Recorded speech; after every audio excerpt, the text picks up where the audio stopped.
Halo adik-adik pelajar di seluruh Nusantara. Kita berjumpa kembali dalam channel video pembelajaran.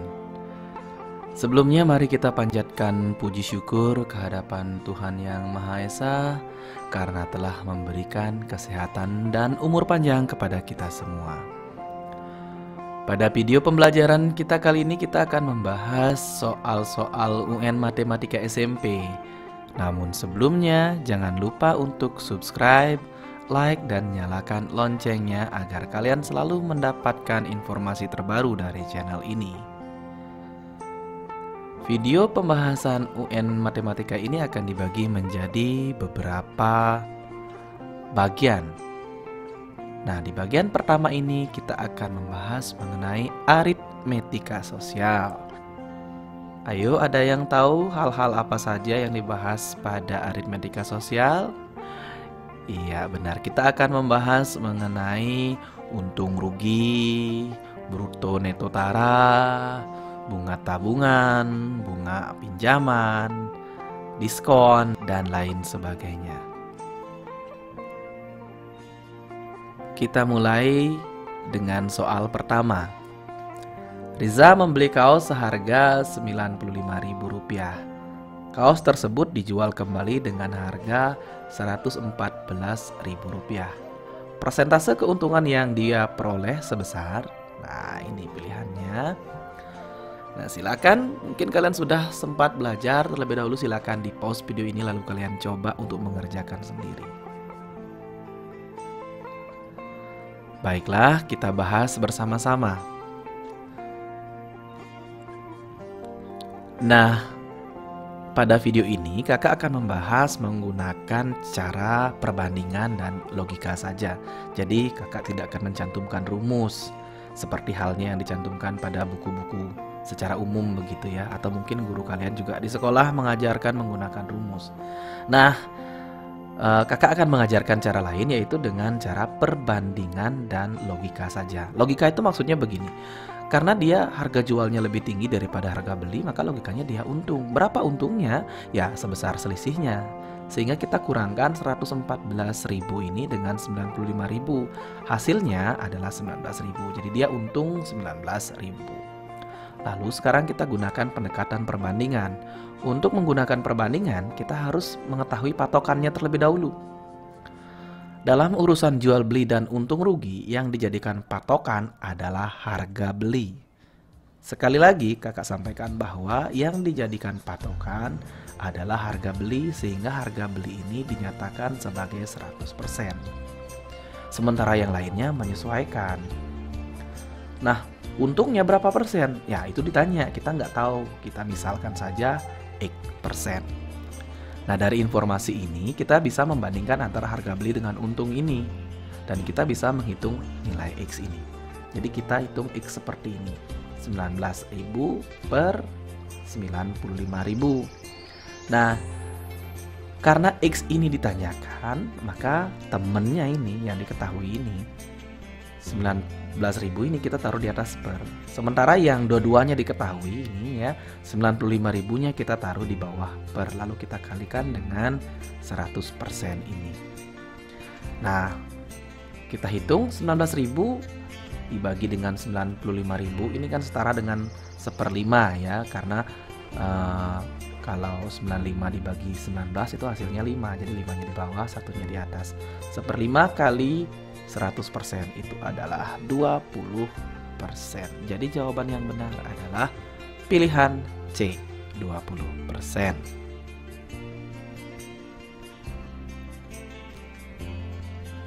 Mari kita bahas soal selanjutnya. Seorang pedagang sepeda membeli sepeda bekas kemudian menjualnya kembali sehingga dia memperoleh untung 15%. Nah, sekarang untungnya diketahui 15%. Jika sepeda tersebut laku terjual seharga 690.000, maka harga beli sepeda itu adalah, nah ini pilihannya. Silakan pause dan kalian coba untuk mengerjakan sendiri. Baiklah, mari kita bahas. Kita data dulu. Yang diketahui adalah harga jual, yaitu 690.000 gitu. begitu ya. Kemudian harga beli tidak tahu, kita misalkan saja X gitu ya. Kemudian untungnya juga tidak tahu, kita misalkan saja Y begitu ya. Nah, lalu seperti halnya soal nomor 1 yang dijadikan patokan apa? Ya benar, harga beli ini dijadikan patokan dan dinyatakan sebagai 100%. Kemudian dari soal di atas kita tahu juga bahwa untungnya si Y ini katanya adalah 15%. Nah, demikian. Karena harga beli 100% dan untung 15%, maka harga jual ini setara dengan berapa? 115%. Ya ini harga beli ditambah dengan untung ini. Jadi total harga jual itu sebenarnya adalah 115%, yaitu 100 ditambah 15 dari untungnya. Nah, dari informasi ini, harga jualan harga beli yang seperti ini, kita bisa menghitung langsung harga beli yang diwakili dengan huruf X ini. Ya, jadi X sama dengan, nah sekarang ini luruskan ini 100-nya kita taruh di atas per, begitu. Lalu ini 115-nya kita taruh di bawah per, kita kalikan dengan ini yang diketahui yang bersesuaian dengan 115 ini. Kalikan 690. Sekali lagi kakak ulangi. Nah, untuk menghitung nilai X ini, harga beli ini gitu ya, kita luruskan. Nah, karena X ditanya, maka ini yang lurusannya ini kita taruh di atas per. Kemudian temannya yang lain ini yang ada diketahui 690.000 ini, 115-nya kita taruh di bawah per dulu, baru kalikan dengan 690.000. Nah, mari kita hitung. Kalau dimudahkan 690.000 ini dengan 115 ini, maka ini sebenarnya 690 ini kalau dibagi 115 itu hasilnya adalah 6. Ya, ini tentu saja jadi 1 begitu ya. Nah, ini gampang dihitung, jadi 600.000 demikian. Sehingga jawaban yang benar adalah pilihan B.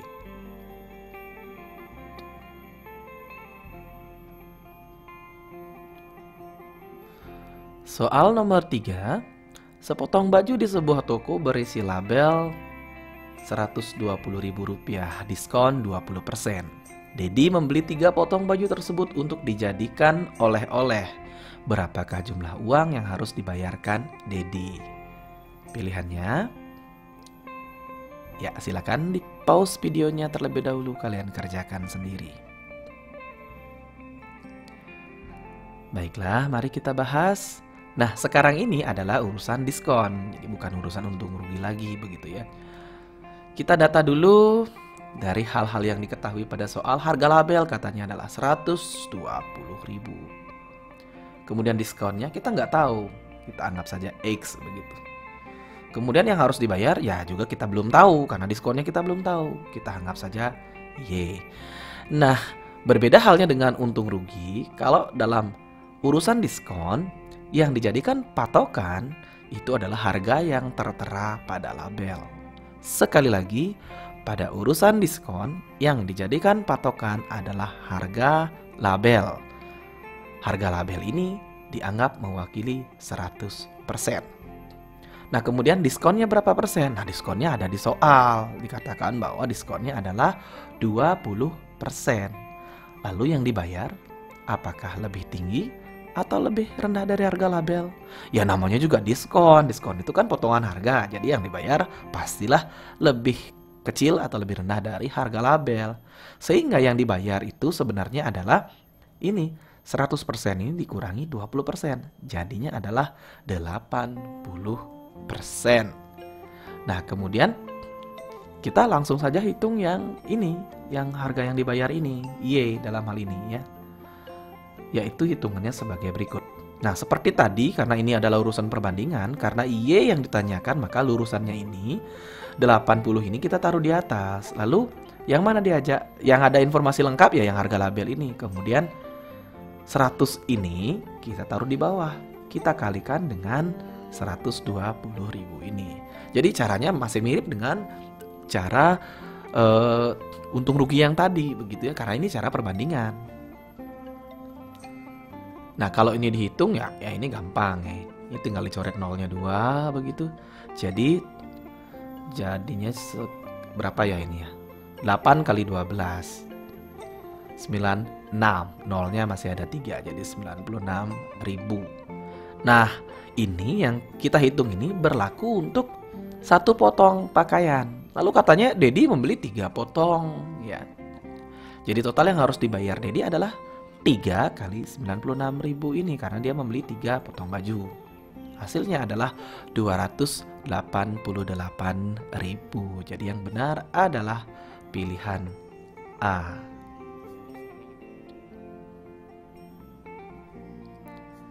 Soal keempat. Seorang pedagang membeli sepatu seharga Rp500.000. Dia menjual kembali sepatu tersebut dengan mengambil keuntungan 20%. Untuk menarik minat pelanggan, dia memasang harga dengan mencantumkan diskon 40%. Berapakah harga yang tertera pada label sepatu tersebut? Nah, ini double urusannya, ini ada untung rugi juga, ada diskon-diskonan juga. Silakan kalian coba dulu kerjakan sendiri dan pause video ini. Baik, mari kita bahas. Nah, karena kita memiliki 2 urusan di sini, kita pisahkan dulu urusannya. Yang pertama kita bahas adalah urusan untung rugi. Harga beli dari sepatu tersebut adalah 500.000. Kemudian untungnya kita misalkan U sekarang ya. Boleh huruf lain ya. Huruf apa saja asalkan konsisten gitu ya. Kita misalkan untungnya adalah U. Kemudian harga jualnya adalah J. Ingat, urusan untung rugi itu patokannya yang 100% adalah harga beli. Nah, ini kita anggap 100%. Lalu keuntungan yang diinginkan kata soal itu adalah 20%. Sehingga dia harus dijual dengan harga berapa? Ya benar, ini dijumlahkan. Jadi dia dijual 120%-nya. Nah, bagaimana menghitung J? Nah, J ini lurusannya adalah 120, kita taruh di atas. Kemudian ini adalah 100-nya kita taruh di bawah karena yang diketahui ini. Kita taruh di bawah 100-nya, kita kalikan dengan 500.000. Ya, ini gampang dihitung ya. Ini jadinya berapa? 600.000.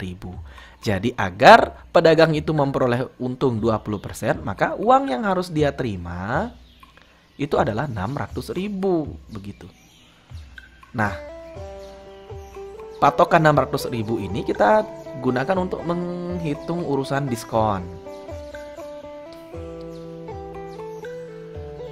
Pada urusan diskon, ini jumlah uang yang harus dia terima itu adalah 600.000.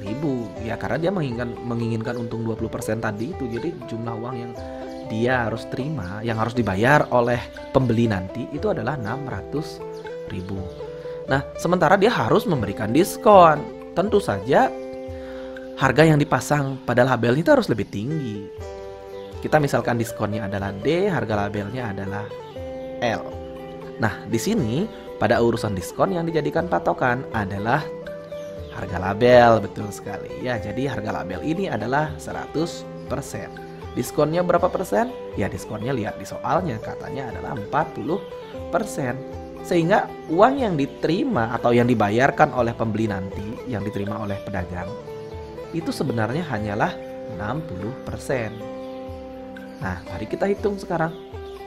Dari informasi ini kita bisa menghitung dengan menggunakan perbandingan. Sama, karena kita menghitung harga label yang kita lambangkan dengan L ini, maka siapa yang taruh di atas?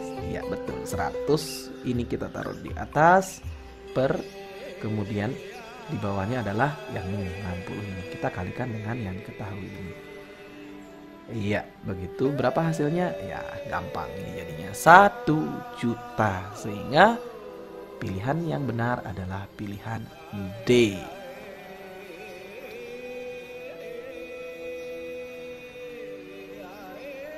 Soal kelima.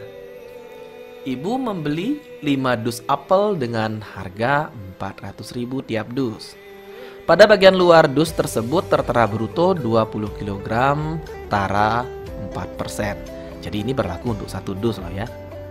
Setelah semua dus dibuka, ternyata 2 kg apel busuk dan sisanya dijual dengan harga Rp25.000 per kilogram. Manakah pernyataan berikut yang benar? Mau dicoba? Ya, silakan dicoba dulu. Baiklah, mari kita bahas. Ya, ini juga kita bagi permasalahannya menjadi dua. Yang pertama kita bahas urusan bruto, neto, dan tara terlebih dahulu. Kita tulis hal-hal yang diketahui dari soal. Pertama, brutonya 100 kg. Loh, dari mana tahu 100 kg? Ya, ini karena 1 kg. Loh, dari mana tahu brutonya 100 kg? Ya, ini karena brutonya 1 dus itu 20 kg dan ada 5 dus, ya gampang jadinya 100 kg. Tidak, kakak tuliskan dalam bentuk rumus di sini. Jadi totalnya 5 dus itu ada 100 kg. Lalu taranya belum tahu, kita lambangkan T saja di sini. Sehingga netonya juga kita belum tahu, kita lambangkan dengan huruf N di sini. Nah, dalam urusan bruto neto tara yang dijadikan patokan itu adalah bruto. Sekali lagi, pada urusan bruto neto tara yang dijadikan patokan itu adalah bruto dan mewakili 100%. Kemudian tara berapa persen itu lihat di soalnya. Katanya taranya adalah 4%.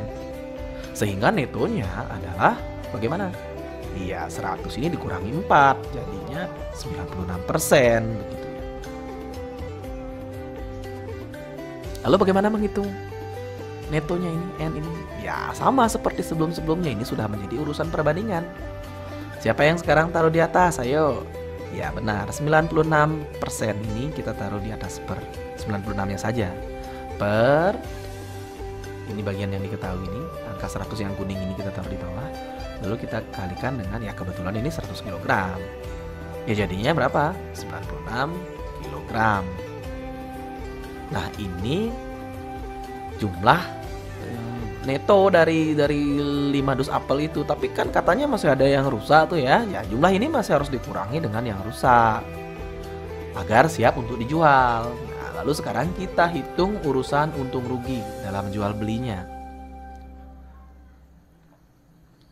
Kita hitung dulu jumlah uang yang diterima. Jumlah uang yang diterima ya tentu saja nanti harga jual dikalikan dengan jumlah yang dijual, begitu. Nah, harga jualnya ini adalah Rp25.000. Jumlah yang dijual yaitu 96 kg ini, yang neto ini dikurangi dengan yang rusak. Sehingga jadinya 96 kurang 2 kali 25.000. Nah, itu hasilnya adalah 2.350.000. Itu uang yang diterima oleh si pembeli. Nah, kemudian harga belinya berapa? Harga belinya kita lihat tadi. Ini ada 5 dus apel. Katanya tiap dus dibeli dengan harga 400.000. Ya, jadi harga belinya tinggal dikalikan. Jadinya adalah 2 juta rupiah.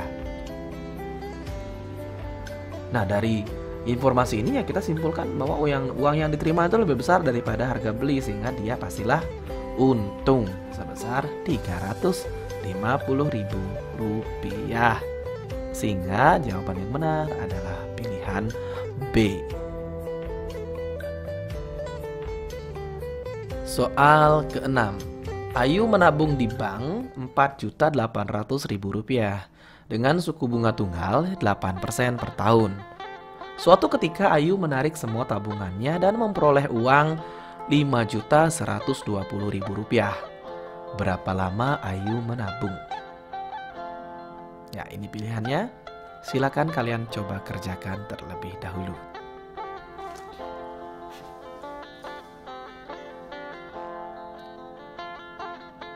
Baik, mari kita bahas.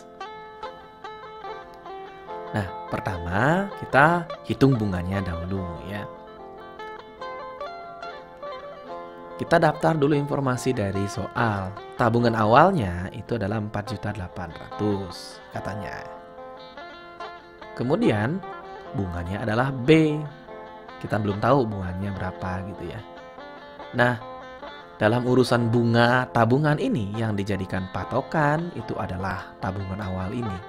Sekali lagi, dalam urusan bunga tabungan yang dijadikan patokan adalah tabungan awal ini dianggap mewakili 100%.